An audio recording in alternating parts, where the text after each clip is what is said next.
बंसी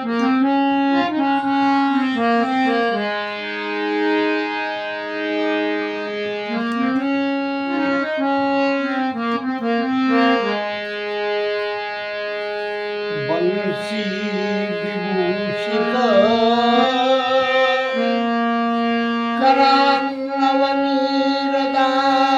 करान्नवनीरदाभास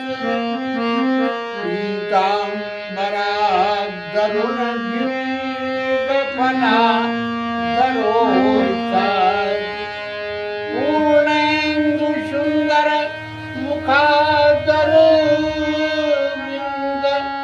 नेत्रात् कृष्णात् परं किमपि तत्त्वमहं न जाने। त्रये वृन्दावनेश्वरं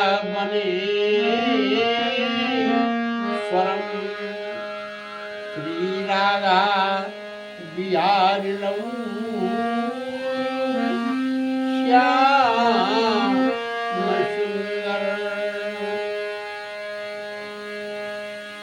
नित्य रासलीला करने के लिए भगवान श्याम सुंदर सेवा कुंज में पधारते थे। एक दिन की बात है, सारी ब्रजांगनाएं जो थी वो कह रही थी, अरे श्याम सुंदर रास मंडल में पधारो, नित्य रास मंडल खेलवे को समय है गयो है। बाई समय भगवान श्याम सुंदर ने क्या किया, जो ब्रजांगनाएं नहीं आ पाई थी तो प्यारे श्याम सुंदर ने मुरली मनोहर ने बंसी की ध्वनि को बजाया।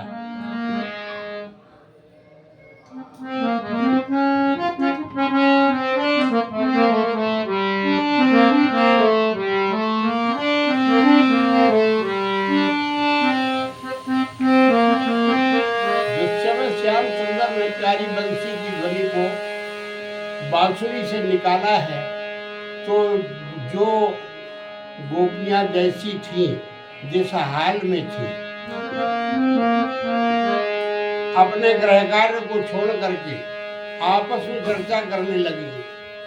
बाजी कहें बाजी और बाजी कहें बाजी कहाँ, बाजी बाजी कहें बांसुरी बजी है नंदलाल जी। सारी ब्रजबाल कठपुतरी सी नाच गई, ऐसी बिनती दशा बेगाल थी।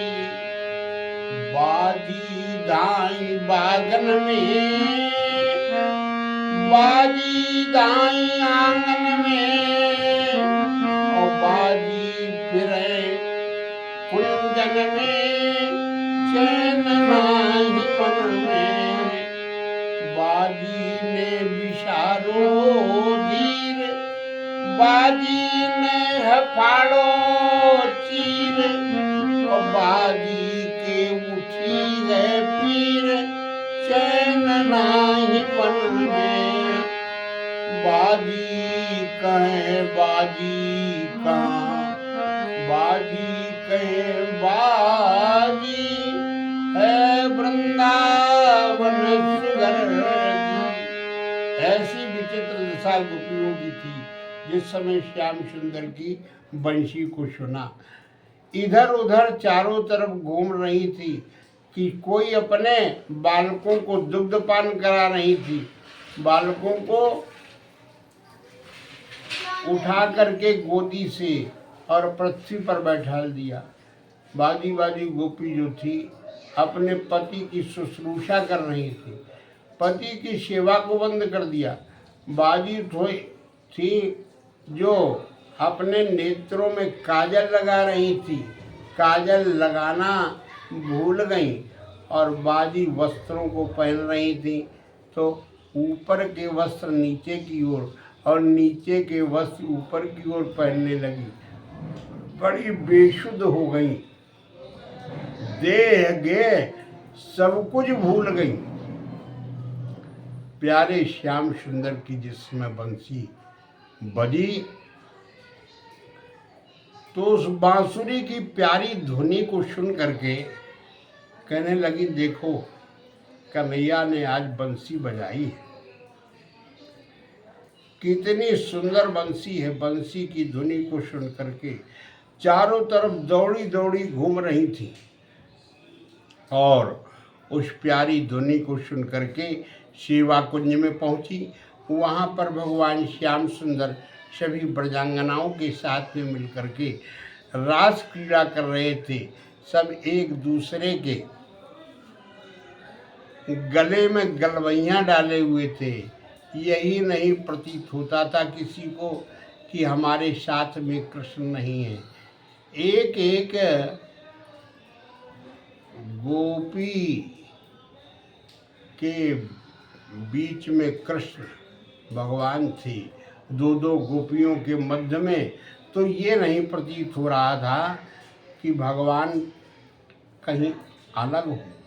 सबके साथ में हिल मिल करके गोलाकार में और रास क्रीड़ा कर रहे थे, बंसी को बजा रहे थे, सबको प्रेम स्वरूपा भक्ति का आनंद दे रहे थे। ऐसे भगवान श्याम सुंदर जो है अपने भक्तों को चाहने वाले जो है, जिनके नित्य निरंतर प्रेम में भगवान भी डूबे रहते और गोपियाँ भी भगवान को निरंतर दर्शन के लिए लालायित रहती। कभी कभी गोपियाँ कहने लगी, प्यारी सखी देखो कान्हा कितना चतुर है। सखी नंद लाल नावन पावे, भीतर चरण धरन जिन दीजू, चाहे जितो ललचावे, ऐसन को विश्वासकारी, कपट बैन बतिरावे, सखी नंदलाल नावे। एक कह रही थी, अरे सखी तुम्हें मालूम नहीं कन्हैया जो है वो कारा है। तो दूसरी कह रही थी, अरे सखी वो कारा नहीं है, कारा प्रतीत हो रहा है देखने में। कजरारे नेत्रन में बसो रहे दिन रात, प्रीतम प्यारी हे सखी, ताते श्यावरु गात। कन्हैया ताई सो कारो दिशे, कारो नहीं है, प्रेम स्वरूपा भक्ति का दर्शन कराते हुए इस प्रकार से भगवान माधव श्याम सुंदर अखंड कोट ब्रह्मांड नायक की चरित्रों को श्रवण करती हैं, दर्शन करती हैं, उनके साथ में लीलाएं करती हैं। गोविंद घरे गोपाल घरे, जय जय प्रभु दीन दयाल घरे। इस प्रकार से निरंतर भगवान की गायन को गाती हैं और भगवान का स्मरण करती हैं। अपने हृदय भवन में भगवान को नित्य ही स्थान देती हैं, उनका मन से स्मरण करती हैं ध्यान अवस्थित होकर के। जय बोलिए आनंद कंद भगवान की, वृंदावन बिहारी लाल की, भक्त भगवान की।